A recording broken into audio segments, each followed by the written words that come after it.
आसिम मुनीर ने पहलगाम की साजिश रच के पहलगाम की घटना को अंजाम देकर अपने जीवन की सबसे बड़ी गलती की है। वो भारत का इस वक्त सबसे बड़ा दुश्मन बन चुका है और सबसे बड़े दुश्मन को सजा भी उसी अंदाज में मिलेगी। भारतीय सेना के टारगेट पर इस समय कोई छोटा मोटा टेररिस्ट नहीं, कोई छोटी मोटी टेररिस्ट ऑर्गेनाइजेशन नहीं, कोई हाफिज, कोई मसूद, कोई सलाउद्दीन नहीं। इस वक्त टारगेट पर है सैयद आसिम मुनीर, यानी पाकिस्तानी सेना का बॉस और टेरर का, पूरी दुनिया में टेरर की सप्लाई जो करता है उसकी असली चेन है आसिम मुनीर। और अब आसिम मुनीर के दुश्मन पाकिस्तान में भी हैं और अब मैं आपको बताऊंगा आसिम मुनीर के टॉप 3 दुश्मन जो पाकिस्तान में हैं, और जैसे ही उनको मौका मिलेगा आसिम मुनीर का सबसे बुरा हश्र होगा। लेकिन उससे पहले भारतीय सेना आसिम मुनीर का हिसाब किताब कर देगी, इतना तय है। लेकिन मैं आपको ये बता रहा हूं कि पाकिस्तान में इस वक्त वो कौन 3 लोग हैं जो आसिम मुनीर के सबसे बड़े दुश्मन हैं। और पहला नाम है इस शख्स का नाम है फैज हमीद। अब ये कौन है? आसिम मुनीर से पहले फैज हमीद को ज्यादा लोग नहीं जानते थे। फैज हमीद सुर्खियों में तब आए जब आसिम मुनीर को आईएसआई के चीफ के पद से, यानी आईएसआई के डीजी थे आसिम मुनीर, उनको हटाया इमरान खान ने और फैज हमीद को अपना, जो कि उनके करीबी थे, उनको बना दिया आईएसआई का बॉस। इमरान खान जब 2019 के आसपास पाकिस्तान के प्रधानमंत्री थे तब उन्होंने जिस तरह फैज हमीद का फेवर किया, तब ये साफ हो गया कि इमरान का सबसे पसंदीदा कोई अफसर है तो वो फैज हमीद है। और ऐसे कई बार हुआ, फैज हमीद ने कई सीक्रेट ऐसे इमरान के थे जो मीडिया में नहीं आने दिए। और आसिम मुनीर को हटाने की वजह बताऊं, आसिम मुनीर को इमरान खान ने इसलिए आईएसआई के चीफ के पद से हटाया था क्योंकि आसिम मुनीर के पास बुशरा बीवी के कुछ सीक्रेट थे। बुशरा बीवी यानी इमरान खान की वाइफ, इमरान खान की तीसरी पत्नी।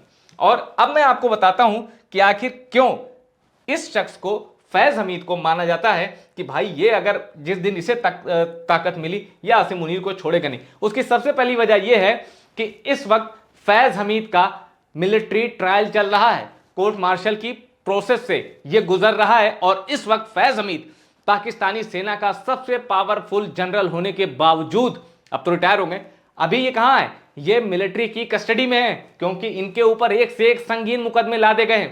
किसके इशारे पे? आसिम मुनीर के इशारे पे। मैं ये नहीं कह रहा हूं ये पाक साफ है, ये एक समय पाकिस्तान का सबसे पावरफुल जनरल होता था। क्यों? क्योंकि आईएसआई का चीफ भी था और प्रधानमंत्री इमरान खान का ये सबसे करीबी था। और इसकी गिनती पाकिस्तान के टॉप जासूसों में होती है। अब इसका जासूसी एंगल भी एक तस्वीर में मैं आपको बताऊंगा कि आखिर इसे क्यों पाकिस्तान के टॉप स्पाई मास्टर में गिना जाता है। लेकिन इसकी भी सेना में पूरी पकड़ है, हल्का फुल्का आदमी नहीं है। आसिम मुनीर सिर्फ इस वक्त की खा रहे हैं और एक शक्तिशाली ओहदे पे बैठे हैं। पाकिस्तान में जो भी आर्मी चीफ होता है उसी की तूती बोलती है और इस वक्त आसिम मुनीर हैं। तो इस वक्त बस आसिम मुनीर के साथ है। मैं वर्तमान की बात कर रहा हूं, आगे भविष्य में कब क्या हो जाए कोई नहीं जानता। और ये चुप बैठने वाला नहीं है। क्यों? क्योंकि आसिम मुनीर से पाकिस्तान की सेना का एक बड़ा वर्ग बहुत नाराज है और उस नाराजगी की खबर इनको भी है। इनको भी सेना के अंदर के लोगों का अच्छा खासा सपोर्ट हासिल है और जब मौका मिलेगा फैज हमीद आसिम मुनीर के खिलाफ कुछ बड़ा कर देगा।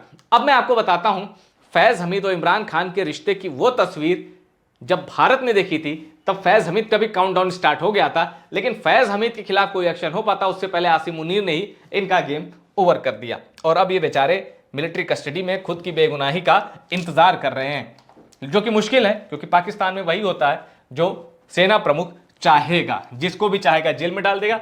अब मैं आपको बताता हूं, यह तस्वीर बहुत क्लियर नहीं है लेकिन इस चेहरे को देखिए, यह है फैज हमीद। अब यह तस्वीर कब की है? यह तस्वीर है 2021 की। अब 2021 में ऐसा क्या हुआ था कि इस तस्वीर की इतनी चर्चा हुई? 15 अगस्त को पता है क्या हुआ था? 2021 15 अगस्त, ये तो खैर भारत की आजादी का दिन है। इस दिन क्या हुआ था मैं आपको लिख के बता देता हूं, हो सकता है आपको। Fall of Kabul. अफगानिस्तान से अमेरिकी सेना भाग जाती है और उसके बाद सेम डे अफगानिस्तान को तालिबान कैप्चर कर लेता है। काबुल में तालिबान की सत्ता काबिज हो जाती है। इसी को कहते हैं फॉल ऑफ काबुल। काबुल यानी कि ढह गया। अब उसके बाद क्या होता है? फैज हमीद, ये 15 अगस्त की तस्वीर नहीं है, 15 अगस्त को तो काबुल पे कब्जा हुआ था तालिबान का। उसके बाद फैज हमीद जाता है अफगानिस्तान। क्यों? क्योंकि तभी आईएसआई का चीफ था, इमरान खान की सरकार थी पाकिस्तान में। ये उसके करीब कुछ दिनों बाद की तस्वीर है। तस्वीर ये 2021 की ही है। ये जाता है काबुल। इसको लगता है कि अफगानिस्तान में तालिबान की सरकार आ गई तो ये समझो कि इस्लामाबाद की सरकार बैठ गई। ये वहां लोगों से बात करता है। ये तस्वीर अफगानिस्तान की है। अपने करीबी जनरल्स के साथ जाता है, अपने करीबी लोगों के साथ जाता है। और ये देख रहे हैं कोविड काल की पहचान, मास्क पहने हुए हैं ये लोग। और इस दौरान हाथ में चाय का प्याला है। और फैज हमीद की जब ये तस्वीर आती है तो पाकिस्तान की एक बहुत बड़ी गहरी साजिश से पर्दा उठता है कि तालिबान के साथ मिलकर पाकिस्तान भारत के खिलाफ कुछ खौफनाक प्लान कर सकता है। लेकिन ऐसा नहीं हुआ। तालिबान वालों के खुद पाकिस्तान से इसमें बॉर्डर इशू, जबरदस्त क्लैश है, बॉर्डर पे फायरिंग चल रही है। और तालिबान पाकिस्तान को कहता है कि तुम अपना देश चलाओ, हमें मत बताओ देश कैसे चलाना है। तालिबान से मतलब तहरीके तालिबान पाकिस्तान से नहीं, मैं टीटीपी की बात नहीं कर रहा हूं। अफगानिस्तान में जो तालिबान की सत्ता है मैं उसकी बात कर रहा हूं। तो तालिबान पर डोरे डालने की पूरी कोशिश इमरान खान और फैज हमीद की थी। क्यों? क्योंकि इनका दुश्मन कौन था? भारत। पाकिस्तान में जो भी प्रधानमंत्री रहेगा, आर्मी चीफ रहेगा, उसका टारगेट दुश्मन नंबर 1 कौन रहेगा? भारत। क्योंकि ये भारत की सुपरमेसी से इतना जलते हैं, तो इस वजह से ये गए थे तालिबान। और जब ये तस्वीरें आई थी तो इनकी जो खिचड़ी पक रही थी वो फेल हो गई, क्योंकि पाकिस्तान की नीयत को तालिबान ही भाप गया और पाकिस्तान को दूर का रास्ता दिखा दिया। खैर, ये फैज हमीद का इंट्रोडक्शन था, ये बताने के लिए कि स्पाई मास्टर इनको क्यों कहा जाता है और पाकिस्तानी सेना का एक बड़ा वर्ग इनको अभी भी सपोर्ट करता है। अब मैं आपको बताता हूं, देखिए दुश्मन नंबर 3 मैंने बता दिया, पाकिस्तान में आसिम मुनीर का दुश्मन नंबर 3 मैंने बता दिया, फैज हमीद। अब मैं बताता हूं दुश्मन नंबर 2। ये बड़ा हैरान करने वाला नाम है लेकिन ये बात सच है। ये कौन है? ये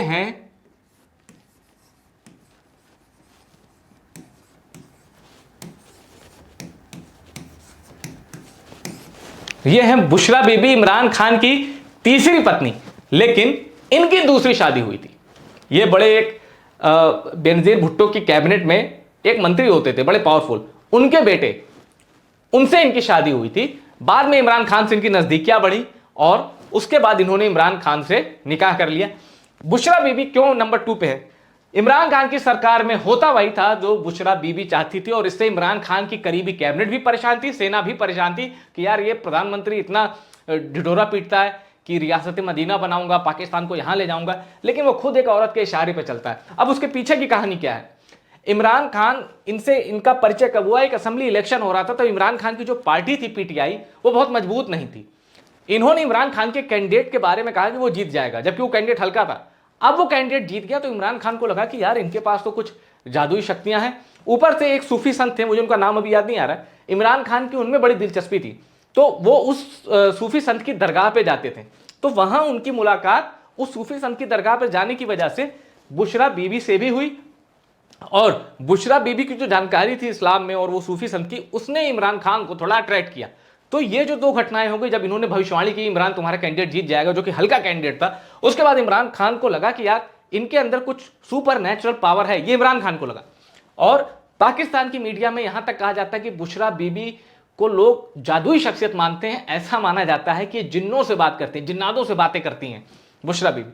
अब अभी इनकी हालत बहुत बुरी है, जेल में रह के आई है, बहुत लंबा समय जेल में गुजारा है, बेल पर है, और ऐसे ऐसे धाराएं लगी है ना तोशाखाना केस में, यानी जो सरकारी जो विदेशी होते हैं, वो पाकिस्तान के जो राष्ट्राध्यक्ष होते हैं, प्रधानमंत्री, राष्ट्रपति, उनको जो गिफ्ट देते हैं, उनका एक तोशाखाना विभाग होता है, वहां वो गिफ्ट रखे जाते हैं।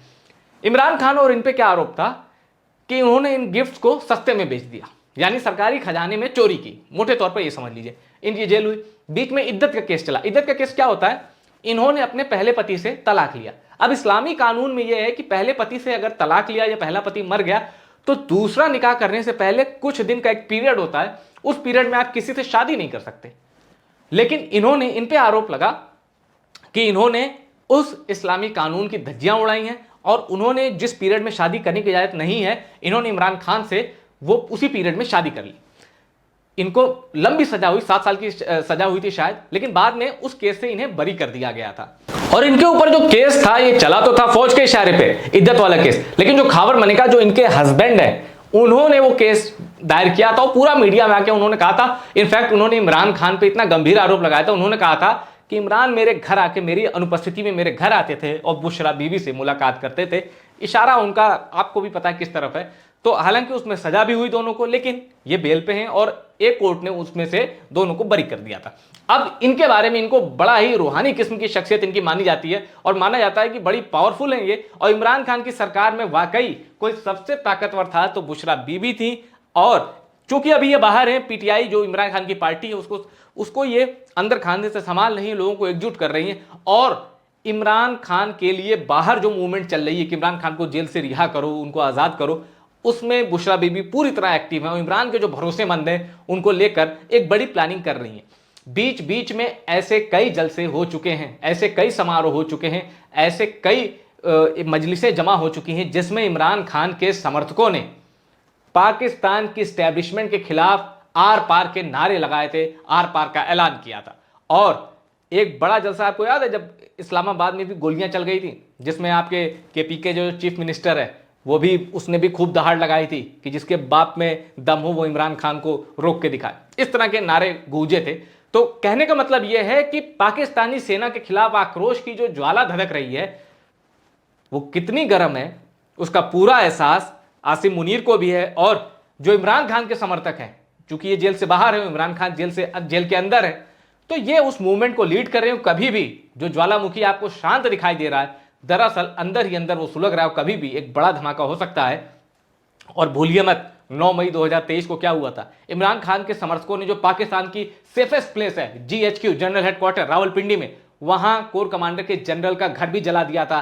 सेना को भी जिस तरह से इमरान खान के समर्थकों ने 9 मई 2023 को टारगेट पे लिया था, तभी यह तय हो गया था कि इमरान खान के समर्थक पाकिस्तान की सेना की कोई इज्जत नहीं करते और सामने अगर आसिम मुनीर आ गया पाकिस्तान के समर्थकों के तो उसके चीथड़े कर देंगे। ये भी, इसमें भी कोई शक नहीं है। अब मैं आपको बताता हूं कि पाकिस्तान में आसिम मुनीर का सबसे बड़ा दुश्मन कौन है, और वो नाम है ये इमरान खान। मैं फिर कह रहा हूं, आसिम मुनीर का दुश्मन होने से ये कोई बेदाग या पाक शख्सियत नहीं साबित हो सकते। इनके अंदर भी इन्होंने भी बड़े कांड किए हुए हैं और कोई भी अगर निष्पक्ष जांच हो जाएगी ये जनाब जेल में चले जाएंगे। कांड, इनके खिलाफ सबूत इतने स्ट्रांग है। लेकिन पाकिस्तान का जो पिछला चुनाव हुआ था इमरान खान की पार्टी को, जिसमें लड़ने पर रोक लगा दी गई थी, इमरान खान पे खुद चुनाव लड़ने से रोक लगा दी गई थी, इमरान खान के समर्थक इंडिपेंडेंट लड़ रहे थे, पूरा का पूरा चुनाव आसिम मुनीर ने धांधली करके किसी तरह शहबाज शरीफ और जो भुट्टो की पार्टी है पीपीपी पाकिस्तान पीपुल्स पार्टी और शहबाज शरीफ की जो पीएमएल पाकिस्तान मुस्लिम लीग नून जिसे नवाज भी कहते हैं, तो उन दोनों को किसी तरह कोalition की गवर्नमेंट बनी, उन दोनों को जिताया गया। लेकिन निर्दलीय लड़के भी इमरान खान के समर्थकों ने क्या तूफान मचाया था पाकिस्तान के इलेक्शन में। कई दिनों तक वोटिंग चली थी, तब ये तय हो गया था कि उसमें धांधली हुई है। इमरान खान जेल में थे, आदियाला जेल में थे और इनके खिलाफ क्या है, अल कादिर ट्रस्ट के, जिसमें मलिक रियाज नाम का एक बिजनेसमैन था, उस पर करप्शन के कुछ आरोप लगे इन लोग की। 190 मिलियन यूरो ऐसी कुछ डील है अल कादिर ट्रस्ट केस, उसमें ये जेल में है। फिर मैंने आपको बताया कि बुशरा बीबी वाला इद्दत केस, उसमें भी इनके, क्योंकि इनकी निकाह को गैर इस्लामिक करार दिया था एक कोर्ट ने, 2।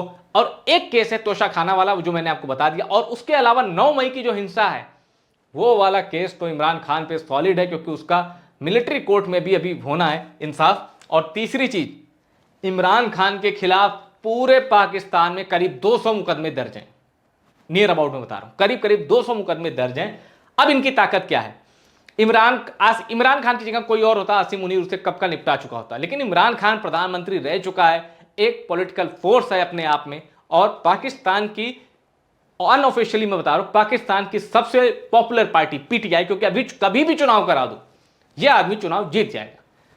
इमरान खान अब वेट कर रहे हैं उस मोमेंट का जब ये जेल से रिलीज होंगे, क्योंकि आसिम मुनीर पर बाहर के देशों का जबरदस्त प्रेशर है। और जिस दिन अमेरिका ने कस के आसिम मुनीर की गर्दन पकड़ ली कि इसे बाहर निकालो, अब इसे बाहर निकालने के लिए अमेरिका क्यों नहीं कहेगा, क्योंकि उन्होंने अमेरिका के खिलाफ बहुत जहर उगला है। बात इन्होंने अपने अपदस्थ होने की वजह से, यानी जब इनकी सत्ता छीनी गई तब इन्होंने अमेरिका पे दोष लगाया कि अमेरिका कहता था कि डिस्टेब्लिश करो पाकिस्तान को। तो इतना जहर इन्होंने अमेरिका के खिलाफ उगला है, कहा नहीं जा सकता कि इमरान खान का भविष्य, मतलब अमेरिका चाहेगा कि इनको जेल से निकालो।